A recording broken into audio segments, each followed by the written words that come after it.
Morning, folks. This is Dr. Doug Meints from the Southwest Brain Performance Centers. I'm here with Dr. Pendleton. Hello. Dr. Taylor Eves. Hey. Yep, we've got a cheering section. Anna is also here behind the camera, so we're pretty happy about that. What I'd like to do today is talk a little bit more about sleep and how important it is. It's been said that if you lose one night's sleep and drive the next day, it's almost like driving drunk. So we're taking this very seriously, and during this time with COVID and so forth, sleep, we found, is one of the key things to keep that immune system up and running. So one, you can recognize the bad guys and then take care of them. That's the idea. And we've been all about that for the last umpteen years, and we really want to emphasize that for you today. So going over a little bit of what Dr. Pendleton talked about just 2 days ago, there are 12 strategies that we want to impress upon you. The first one was go to bed at regular times. You remember that from the last video. The second one is exercise, but not too late in the day. And one of the things about that that's really important, a lot of people tell us that, you know, I'm really sleepy when I get to bed, but I can't sleep. Well, that's probably because they're mentally exhausted, but they're certainly not physically exhausted. You have to be both in order to get really good sleep. Remember last time when you were a kid and you would put your head on the pillow and not remember anything happening until you got up the next morning? We'd like to see more of that, because the brain has to get into a really, really slow, sluggish state to get to the place where it can repair itself. That's what it does. I don't know about you, but the last time my car broke, it certainly didn't repair itself when I put it in the garage. But your brain can do that, only if you treat it the way you should. So number 3 on the list from a couple days ago, if I can read this off the board, no caffeine, no nicotine. Those are pretty much self-explanatory. Avoid alcohol as well. If you're going to drink alcohol, don't do it right before bedtime. Not a good idea. Some people say, well, that helps me sleep.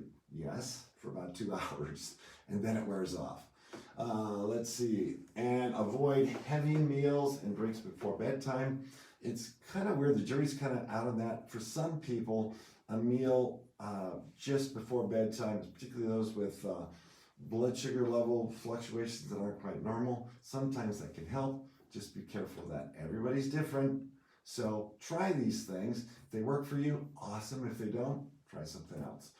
Avoid heavy meals. Somebody just said that, so we won't go over that again.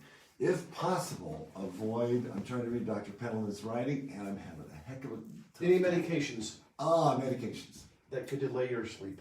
That can delay sleep or foul up the quality of sleep. Talk to your pharmacist about those types of things. They'll know more than probably anybody else. So those were the first 6 on the list. And what was the name of the author of the book, Why We Sleep? Matthew Walker. Matthew Walker. By the way, a great book for anybody that's curious about improving their sleep, getting to sleep on time, getting up on time, and having full energy for the next day. Really important stuff. So number 7 on our list, but before we do that, folks, we're going to take a little, not a commercial break, but kind of a fun break here. I got these off the internet. Funny stories about those people who didn't get enough sleep the night before. Here's some quickies. One of the persons that wrote into this fella said, put both contacts into one eye. That had to feel really good. Another writer said, almost mistaking nail glue for contact solution. Tough one. Going to sleep and forgetting the dogs were outside in the cold, or putting the dustpan in the refrigerator and the milk on the floor near the broom. Okay, so what that tells me is the brain stops functioning if you don't get the rest you really need.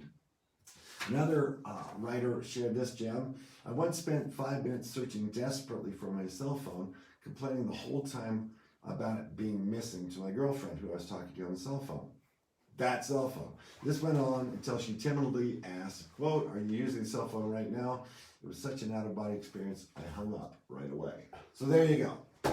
So you need to get sleep. It's got to be high quality, and it needs to be really regular. So what that means is, as a bit of review is, if you go to bed at 10, try going to bed at least a half an hour before or after that every night and getting up at the same time. Your brain starts to develop a pattern. That's a good one for you. And 7 or 8 hours of sleep minimum for you. It's been said also that older people need less sleep. Totally not true. Totally not true. Younger people need more sleep, but older people don't necessarily need less, righty? We kind of talked ourselves into that one. So one of the things that you might want to consider if you're a napper, try not to nap after 3 p.m. It fouls up the rhythm. Naps aren't a bad thing, but just get them early in the day and try to limit those naps to maybe 20 minutes. Any more than that, you fall into a cycle that makes you feel pretty groggy when you get up. Another thing that might help you fall asleep and stay that way is a hot bath before bedtime. Number 9 on our list of 12 is read and listen to music prior to bedtime. Forget the news. In fact, while we're on that subject, I would turn the news off, period. Whether you're on the left, on the right, in the middle, sideways, the news typically isn't really news, and usually it's pretty bad. When that gets into our heads, it fouls up the way our sleep patterns go. So if you have worries about what you think you need to do for the next day, you might want to write them down on a piece of paper the night before, get them out of your head, and then sleep from there. The other thing at number 10, you want to be in a cool, dark place. Dr. Matt Walker suggests 65 degrees or cooler. Yeah, try that. Good luck to you. But that seems to be the way people get the best sleep. Dark room, absolute pitch dark. I don't care if you just put cardboard over the windows.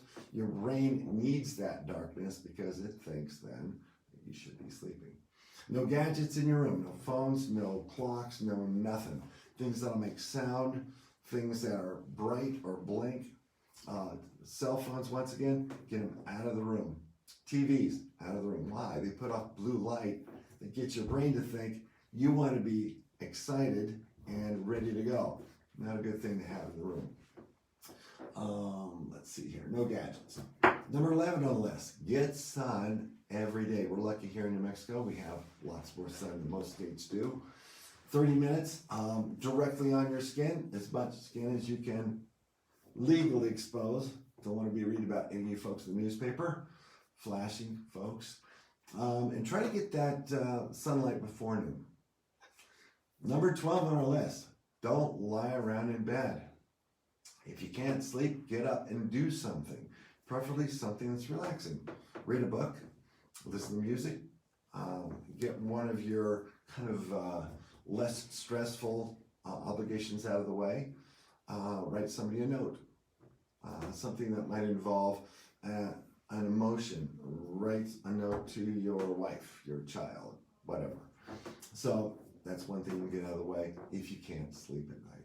A bonus here, and I want to reiterate this, most of us don't move enough. I've found that now that I've been sitting in my office most of the day, I tend to have to go out and get more exercise now to account for all the sitting I do during the day.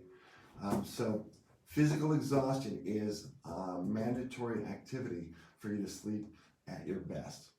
So research proves that sleep is the single most important and most effective thing you can do to get your immune system to come up and work better, and to get our brains to work at their most efficient states. Studies have shown also, and Matt mentions this in his book, that when we change our clocks in the springtime, we do what? We lose an hour of sleep. The next day it's been shown there are 24% higher rates of heart attacks. On the other end, in the fall, when we get an extra hour of sleep, there's a 21% reduction the next day in heart attacks. That's how big this issue is. So if you folks have any ideas about what else we can do for our talks, it's been wonderful doing this for the last couple weeks. Next Tuesday, we're going to be talking about diet, the immune system, lifestyle, how those all are intermingled with brain activity and effectiveness, and the immune system for sure. So big things here that we really emphasize is activity levels, sleep, what you eat, what you're surrounded in your environment, and brain activity. That's about all I have for today. Any comments, suggestions, smart remarks? Nope. I think we're good for the day. Thanks for being here, folks, and we'll see you next week.